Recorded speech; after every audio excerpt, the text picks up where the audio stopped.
Well, I think it was Harvard Review that recently released a survey Mm. of millennials and Gen Z, and they are willing to pay a slight Yeah. premium for a brand that they deem to be more responsible Hmm. than a brand that is not as active in, I guess, changing their supply chain and the way that they create impact. Yeah. And look, of course, there's dangers around that as well. From as a storyteller, you have to always be weary and wary of greenwashing, Washing, of course. Yeah. and it's something that I think has come into people's, attention particularly in the last sort of 18 months. Yeah. And it's critical for us, which is why we do a lot of research when we're looking at working with a brand. Is this actually a reflection of their values? Is this actual and genuine and reflective of a desire to do better in the world? And are they connected still somehow in some dodgy way, Yeah. to something that would be out of line with our values? Totally. And those are, the kind of factors that guide our decisions when we're looking to work with a brand. And it's interesting because do you find it on the flip side as well? Because I know that you obviously seek out brands that you feel are responsible, doing the right thing. You want to help those brands amplify their messages.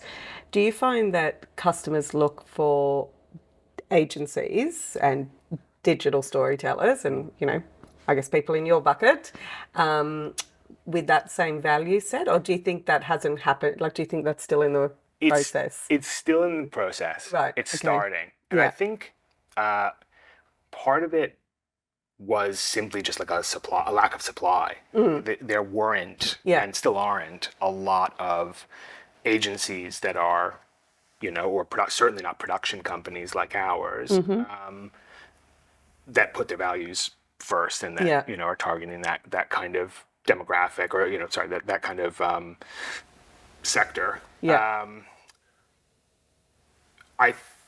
I definitely have seen it so far. Yeah. I mean, the clients who have come to us, and we have a network. One of the nice things is the few of us who do exist, Yeah. we are, really cooperative and we share clients and we Yeah. refer and, build up those networks together. Partnerships for the goals, man. That's right. Partnerships for the Yeah, goals. that's Yeah. right. It's my daughter always says, teamwork makes the dream work. Correct. So that's definitely something that is growing. Even in Yeah. the last sort of year, I would say more of our clients have come to us via those kind of Yeah. Avenues. yeah, for sure. And I think that for those brands, they have to see that there's value in going with a production company or an agency that communicates on values. Because as a space, advertising marketing is dominated by a small number of players, really globally. And in Australia, it's no different. Yeah. And they can do things at scale and Of course. So it's tough for people to break into that space. Yeah. You have to be able to offer something genuinely unique and valuable to the client. Yeah. And I think people can smell bullshit A mile away. away. Totally. And we've had some high-profile instances where High-profile bullshitters. high-profile bullshitters. Yeah. Okay. Not naming any names No. or shaming anyone, but I think we all know. And it's it can really blow up in your face. Trying in a disingenuous way to tap into this this values-driven and purpose-driven movement.